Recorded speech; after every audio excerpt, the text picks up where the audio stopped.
everybody. We are back and ready for another season of The Pulse.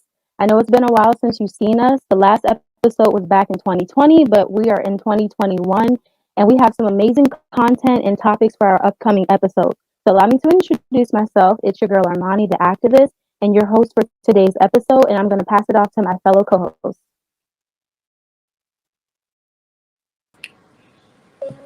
Hey, you guys, it's the boss lady. How you doing? It's Samir. Good to see y'all in 2021. What's up, everybody? It's your boy Dre. We're back in 2021. New year, new vibes, a new hair color. We had to switch it up for you guys. Well, we're going to just go ahead and just hop right into the topic for today, or the topics for today. And the first one is about this new movie that just came out last week, known as Judas and the Black Messiah. I know we've got a lot of buzz about the movie. A lot of people are just talking about it on Facebook, Instagram, Twitter, you name it. And just a little background about the movie, if anybody doesn't know. It's a movie based on a true historical event that about Fred Hampton, the deputy chairman of the Black Panther Party of the state of Illinois, who is portrayed as the Black Messiah, and how FBI informant William O'Neill, who poses to be a loyal member of the organization, assisted in diluting the Black Panthers' progress in Fred Hampton's assassination. He is obviously posed as the Judas of the movie. So the first question I'm going to ask you guys is, what did you learn from watching that movie, or what did you take away from watching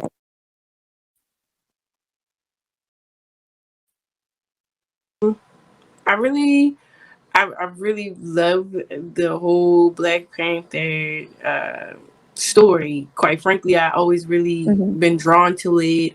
I like reading about it, but I really never realized how intrinsic it was. I know that the FBI had a lot to do with the death of Fred and Mark Clark, and I knew that they died because of them, and they were killed purposely because they Right. were considered terrorists, and that's why Ashada Shakur is in here, and a lot of other people had to go into like hiding. Some people went to jail. Some people had to exonerate themselves. I know that was Yeah. all from that time period, but I never really like knew the entire thing. So I did like that it kind of broke it down for me. I did. I wanted that. Now I'm about to go back and read some more books. So yeah, I did like that. No, I Dre, did agree. you I want to go? think I've always been kind of like involved or like invested in like the whole Black Panther idea, like the idea that there is not, we don't have to depend on the government that doesn't work for us. Does that make sense? Like Hmm. we can have our own systems if the systems in play don't work for us. And I think that's a great idea. I'm very into like researching that and getting into that. Outside of the story itself, I think the movie itself was like great cinematically, like from a movie director standpoint, as far as like lighting, dialogue, all that other like technical stuff, I think it was really good. I think it was a very nice story to tell. I think it was a different story from the usual 12 years a slave story. I think it was very interesting Mm-hmm.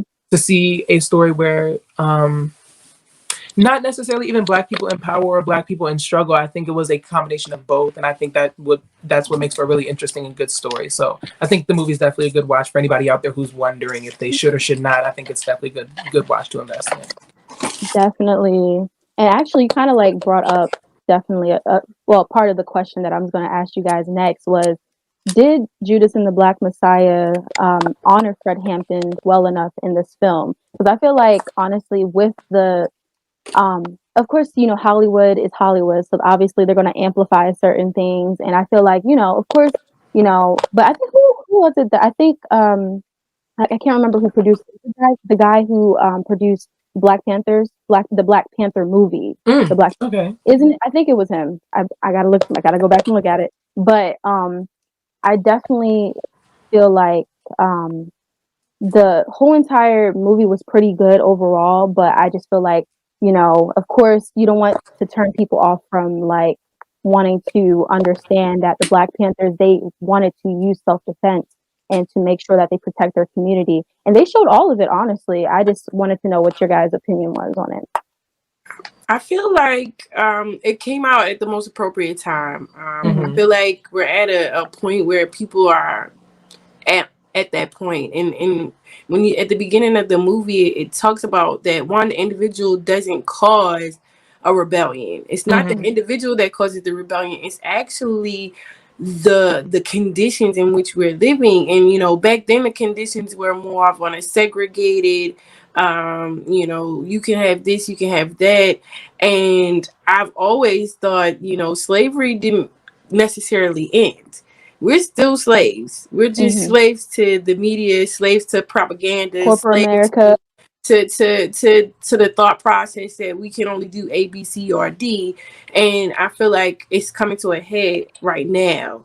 I wish that there were more like-minded people, so we can create a system, because I feel like and they couldn't break it down the way that they did before, because of the way that we run in social media. It's a different light. Like, you had to do everything by word of mouth or call somebody on the telephone. We could create any kind of thing now, and it could be to a million people in one day, and over a million people in one day. And I feel like that's why this movie is really appropriate for right now, because revolution is inevitable, um constantly throughout history, and it's just what it is. Um, I think a really good point that I took home, even I don't think this is a new lesson. We all know the whole skin folk and kinfolk line, like we all know how it goes, and that's not a new lesson. But I do think it was very interesting to see how deeply it was played out. You know what I mean? Even into like the Black Panther Party being one of the pillars of like the Black community at the time. As being something that we can look to for power and inspiration. Even that being able to be so easily infiltrated by what we were supposed to be protecting ourselves from, I think was a very interesting story to tell. And it was simply, I would say it was simply for the lust of power. You know what I mean? The last name was escaping me at the moment, but William, he got to taste a little bit of money, he got a little bit of power, and he thought that he kept going because he like I said before, I think it was definitely the lust for power, and how easily that can Definitely. infiltrate even the strongest of the strongest of systems that we can build for ourselves. I've come to like the realization that in history often idolize our leaders, and Mm-hmm. and when we do that, that's what causes that I want the power. Mm-hmm. I feel like what I try to do is, when I build somebody up in a team that I'm working with, I want the team to be so strong that nobody knows who the leader is. And I feel like when you do something in that manner, that takes away that I want that power. Mm-hmm. I'm seeing them, they're chanting his name, Chairman Fred. I want that. Whereas Mm-hmm. though Mm-hmm. that's where we as Black people get caught up. I mean, I feel like all people get caught up, but I notice, even in pastoring and in churches, I got to be better than that pastor, Mm-hmm. or Mm-hmm. I got to be better than this community activist, or they're giving out food on Tuesday, so I'm going to switch to Tuesday. No, every day of the week could use somebody giving out food. Mm. So I feel like that's a downfall, and I'm glad that they showed that. They showed that in the movie, that there's always that we gonna do better than you, because I feel like if we didn't have that, then maybe he wouldn't have died. Mm. Maybe he would Yeah. have lived. Maybe they would have progressed further. That lust for power. Yeah, piggybacking off of what Samia said and tagging back to the question that Armani had asked, I think that in honoring Fred Hampton's legacy, I think I'm not sure if there's actually a good portrayal of him because I don't know much research on him. And after watching the movie, I'm going to do more research. But I think it was very interesting to show him as a leader, to show his willingness to like not be he didn't want to be the name. He didn't want to be the head. He didn't want to be the title. Spoiler alert for anybody who hasn't seen the movie yet. I'm going to give you a quick warning. Spoiler alert. Um, when they were talking about taking him back to prison and they had given him the Hmm. money, like, hey, you should take off and run. And it was very much like you're giving me this money to run off, but in the 5 years that I could do this prison time, there's so many more people that we can help with the medical Exactly. I facility. love that about And him. I think Yes. that was so excellent to put that point in Hmm. there to show that he did not want to be a name or a title or a head. And it was like, yeah, the people were screaming Chairman Fred, but he wanted to be for the people. Like that was Right. his whole thing, Yes. for Right. the people. And he was different too, because if you like Samia was saying in reference to the different entities in the different areas. So you had, I think you had some, I think the people, it was two different groups other than just Hmm. the Black Panthers. And I think, um, he was like the catalyst for bringing everybody together, which is like really beautiful because he was like, he really wanted to make sure that everybody comes together as a collective and not just the Black Panthers, because he knew that as a collective and people all across Illinois, they can make necessary change. So my other question I was going to ask you guys was, do you think we will ever have another leader rise up with the same vision that he had? Because I feel like our generation, I mean, we might be able to get to that point where we can rise up, but I don't know if we can find a leader like that who is solely about the people, because he kept saying the people, the people, the people, and that's what it's about. Because definitely somebody who is going to worry about not themselves, not about the power, not about the money, but Hmm. about the people. So, what do you guys think? I feel like the leaders that pop up, they start with that and um become extremely discouraged because we're not in the 60s and the 70s and the 80s. Hmm. And people are constantly thinking that somebody's out for something, Hmm. and when they are confronted with that, they get upset. I feel like somebody who is going to do something that Fred Hampton did, or anybody like Fred Hampton did, is going to have a stronger, thicker skin than he Hmm. had to, Right. because those people are Our looking for generation is help, and sensitive. now people aren't really looking for help because they're so Hmm. used to not getting it. So they're Hmm. like, oh, I could do this by myself. So I Hmm. think it would just take a lot of thick skin. It would take perseverance for that person. But I do believe there are people who at the heart of them care Hmm. for the people around them and the people that they come in contact to, and they want to help. I believe that. I know those type of people. Yeah, I agree with Samia. I do believe that there are people with the heart and the mindset to be for the people and to do the work. But I also think that there has been a generational shift. You know what I mean? Where like Samia said, also we're not in the 60s and the 70s anymore. We're in very much a social media generation, an I generation, where anybody can become famous and viral in an instant. You know what I mean? Mm. Anybody can get their name in lights in 20 minutes. You know what I mean? And I think a lot of people are doing this, the lust for power. A lot of people have the search for power, and especially when I can post a video and go viral and get a million views and get all types of money for literally doing nothing. So if I can do something like this and put my name behind it, then yeah, absolutely.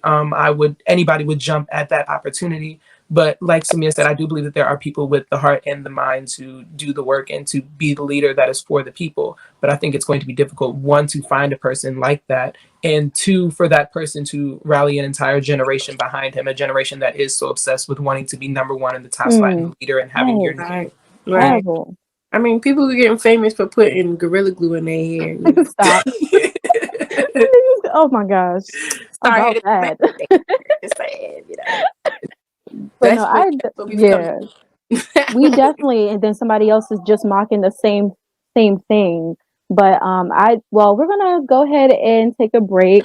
So make sure you guys grab your favorite snacks, some popcorn, some ice cream, whatever you like to eat. And while you're at it, go like, subscribe, and tell your friends and your family about the Pulse. And we'll be right back.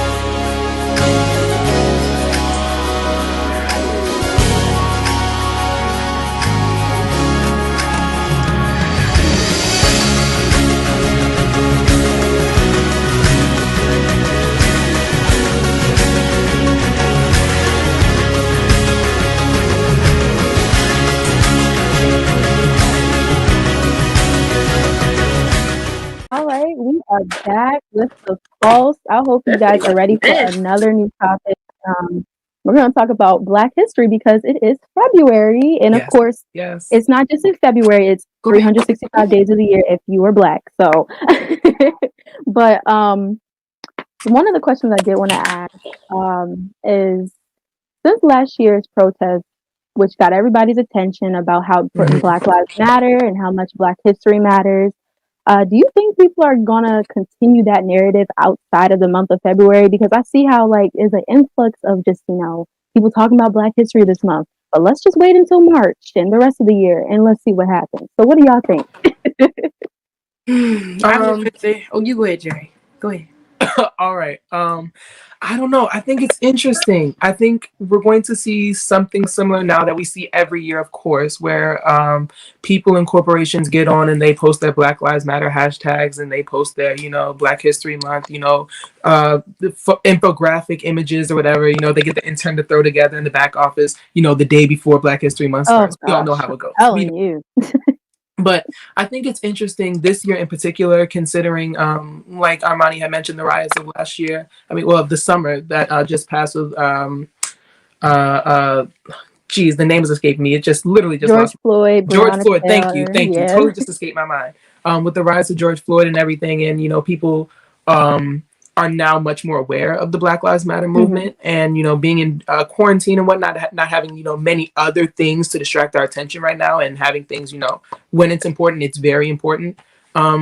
I think people now are going to take advantage as much as they possibly can of the fact that Black history and Black Lives Matter is such a big important thing this year, especially. I think people are going to try their best to capitalize off of it. I think it's going to be very interesting to see who says what and who does what this month. Hmm. I think everybody should keep their eyes open and keep their eyes peeled for those who are being honest and legitimate in their concerns for Black people and Black lives, and those who are doing it because they see it as a gain to get some likes, clicks, followers, some money, some sort of clout. You know what I mean? I think it's going to be Attention, all interesting. of it. It's going to be Yeah. interesting.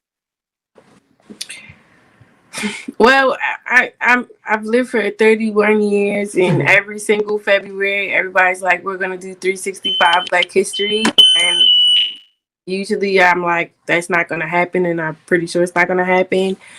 But if you remember the 8 years that we had Barack Obama, it was cool to be Black, and now we have Kamala. So, and not to mention everything that Dre said. Of course, it's still very much hiding awareness about police brutality. It Yeah. happens every day, so it's Yeah. not like we don't get a new story every other day. Mm-hmm. Hmm. And I just feel like now it's a little bit more edgy. It's cool to be Black, and then on top of that, we're gonna capitalize off of we care for the Blacks and all that. Yeah. On top of the fact that right now it's still so much crazy going on with the race relation. Everything has to Mm-hmm. be about race. Everything is race. And I just feel like this is a different type of uh, atmosphere environment, and that's not going to go away. However, I know that eventually people are going to stop posting about Black history, but it's going to still be a lot of I support. I feel that capitalism isn't going to go away. That Mm-hmm. Oh, capitalism is yeah. going to continue, if not get worse. Over time. You never know, they could do something worse than what they've already done. And they never cease to amaze us. And the police have changed laws, and I just feel like it's just going to be more of it. Mm-hmm. So Yeah. it's sad. I don't really like to pull into the Black History Month, but this year I found out why it is February. Yes. After I found out why it was February, I do feel a little less. Hmm. How you gonna give us 28 days? Okay, I get it. Yeah, a lot of people got upset about that, but until you actually know the reason why Mm-hmm. it was in February, Frederick Douglass's birthday, and I believe it was Abraham Lincoln's to honor him as well. So it was, It just they just stretched it out, and it hmm became that month. I'm like, okay, but but and we got but to I give just honor to Carter G. Woodson for even, because first of all, it was actually Negro History Week, and then yeah, Mm-hmm. extended it to a just month. week. Absolutely. So it's, we still got to appreciate the fact that it is a month that we Mm-hmm. can, celebrate our blackness. But then, of course, always honor our ancestors 365 days of the year with so many Yeah. different ways. And Mm-hmm. I just don't like the fact that we kind of only celebrate Black history post slavery. Mm-hmm. Yeah. That's what I don't like. I don't know much about my heritage before we came on the boat from England. I will admit, but it's been my life's mission to find out as much as I can find out. And on top of that, I like to research information on like Black Moors and our interaction during the Renaissance, our interaction Mm-hmm. during all. I want to know everything. I don't want to just be like, oh yeah, we showed up on this boat and then we got our freedom and then we started creating things. No, Mm-hmm. no, like that's not that's we were kings and queens and Definitely. royalty and intellectuals and artists, and people used us to create art. Mm-hmm. Exploited They us. considered us beautiful before we considered ourselves beautiful here in America. So it's like I want to know all of that, Mm-hmm. and that's why I don't really like Black History Month, because I feel like it only deals with post-slavery. But I Right. do appreciate him and expanding upon Black History Week. Definitely. I wanted to note really quick. I do agree with what Samia said that Black History Month has become very one-dimensional. Black history in general, not even just the month. Black history, learning it in schools, learning about it wherever, the little bits that you can piece together and find. It's become so very one-dimensional. Even with that being said, I think, shucks, I had a really good point I wanted to make, and I totally just escaped me. It's somewhere in there. Come on. Come back to me. Come back to Okay. me. Well, no, I think, I definitely think that the way that we really can actually take the time out to just learn our Black history is just doing our own research, because depending on the school system is not. I just read something the other day that they're going to make it optional in some states, Mm-hmm. that Yeah, kids can make it's it more than one optional to state. learn Black history. Oh, okay. Hmm. It So better be optional for my kids to learn the other stuff. Then exactly, I don't Yeah. exactly. Yeah. don't play with me. No, Did you find it? I think it's interesting. What I was gonna say, I remember my point now. Yeah, there you go. Especially in like the social media space, I would say Mhm. that Black Lives Matter and Black history has become such a commodity. It's Mm, become something you can use to your benefit, to your advantage. exactly. Um, it's always so funny to me when you go on like those Twitter threads and you see people like attacking Black people, like saying crude things or whatever, saying whatever out the side of their mouth that they want to say, and then you click on their profile and you see BLM in the bio. Uh, It's the most it's the most interesting thing it gets ever more likes because and more attention. people don't realize. I think it's part of a realization thing that saying Black Lives Matter means you have to actually care about Black lives, if that makes any Hmm. sense. Like you don't just care about like Black bodies in the street, you know what I mean? Like you don't just care about Black people who are in jail, you care about me as a Black person on Twitter trying to mind my business, and you just come to attack me. You should care about the Black woman who's going across the street with who's crossing the street into the grocery store with her son, and you fly by and like splash her with water. That's a Black life that should matter to you. You know what I mean? Like the angry woman who's upset with the cashier because whatever situation was going on, and you see her as, oh, just another angry Black woman. That Mm, Black life matters. You know what I mean? And I don't think people realize that saying Black Lives Matter and focusing on Black history means that you have to actually focus on the Black people. You know what I mm, mean? Not Right. just the history, yeah, especially the post-slavery history that we were talking about. right. It goes to before slavery, and it goes to even after slavery, to the modern day, to modern day slavery, because like Samia said earlier, slavery is not over. So It's even to not. modern day slavery. Yeah, and Yeah, you being a definitely. Black woman, I can completely identify with what he's saying. Yes. I work in corporate America, Mm-hmm. whereas mostly white men, and even Yes. the white women, they like. One of them came up to me this week and was like, "Oh, they treat us women so bad." And she was like, "I couldn't even imagine being a Black woman." And I was thinking, like, I feel what you're saying, but you just Like, like. do you realize what you just said, ma'am? So I'm like, okay, so I understand she was trying to recognize my struggle, but it just didn't come off that way. Yeah. Was she Yeah. really? The Was she self-awareness. really trying to recognize? Like, but that's what I deal with every single day. Oh, They cut all my girl, hair. I think I I'm did not these ready locks for on it. purpose just to be rebellious. I did these locks on purpose to be rebellious. I'm But not ready for it. you know, I'm so gonna wear my being fro one day. you said what? You should wear your fro one day and be like, boom. That's why I did it though. They were talking about my fro as if I wasn't in the room. Mm. Oh It my really made gosh. me. It really made me feel some type of way. Mm, yeah, I yeah. am not But ready for yeah, that. so it Gosh. just be like that. And Well, those are I just got. Go ahead. no. Go right ahead. Go right ahead. No, I was gonna say I was gonna close out with the last question, but Sure. if you have anything to say, go ahead. You sure? Okay. So, the last question I did have, just what are some ways that ourselves and our audience can all be a vital part of making sure people honor Black history 365 days of the year? Mm. You I go. think you want me to go first. Okay. I think it goes back to what I was just saying a few minutes ago. You know what I mean? Making sure that everyday interactions with Black people, especially, show that you really care about Black lives and show that you really know Right. and believe that Black lives matter. You know what I mean? It's not just about when you see another incident of a Black man being shot by a police officer or being harassed by another Karen or whatever the case may be. It's everyday Yeah, Black lives that should matter to people. So, definitely. I would say educate yourself. Um, Hmm. Try to educate the people around you. It's easy to get angry. Yeah. It's easy to get angry when you're frustrated with someone who is clearly doing the opposite of caring. Yeah. Um, I feel like if you educate a person, they can hear you. They might seem like they're not receiving it, but that information needs to go to them. They need to receive it. They need to hear it. They need to understand it. At some point in time, they might not understand it when you say it. It might be years before they understand it. But if we keep just going home like, man, you know what they said to me today, or we have to educate even Definitely. those who we feel like don't deserve the education.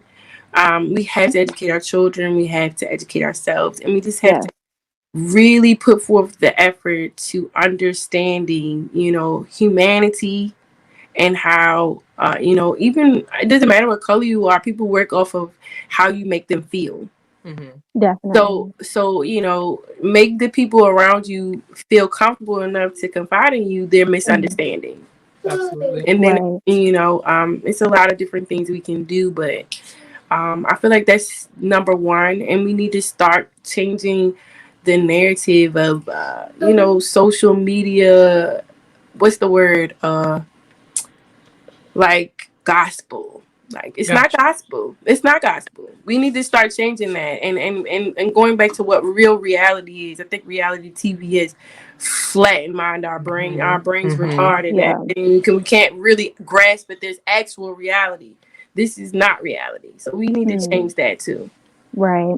And I just, just to answer the question as well, I know for myself, I do this thing called Flash Black Friday, and I just started it. I literally just started in the beginning of the month because I was going to do it last summer, but it fell through. But I like to use my social media a lot to really like convey, to uplift Black people, to empower Black people, to educate Black people because I love it. I love to do that. Like, that's just me. And I'm not saying everybody has to do that, to use their social media. Mm-hmm. You can do it in so many other ways. Of course, you can instill it into your children. You can talk to somebody on the street about it. Like, just it's just, learn how to just expand other outside of just Black History Month, because we want everybody to understand our rich history and to honor our ancestors 365 days of the year. But any last remarks from you guys? No, I think this was great. Yeah, I'm Well, uh so glad we're back at it. yes, definitely. Miss you guys. Well, yes, we miss it. Well, that concludes our discussion for tonight, and we hope you all enjoyed it. Please, once again, like, subscribe, Yeah. share, and tell Yeah. everybody to Come come and on. watch New Kingdom TV. This is New Kingdom TV, y'all, and we're going to just conclude this out. This is the Pulse.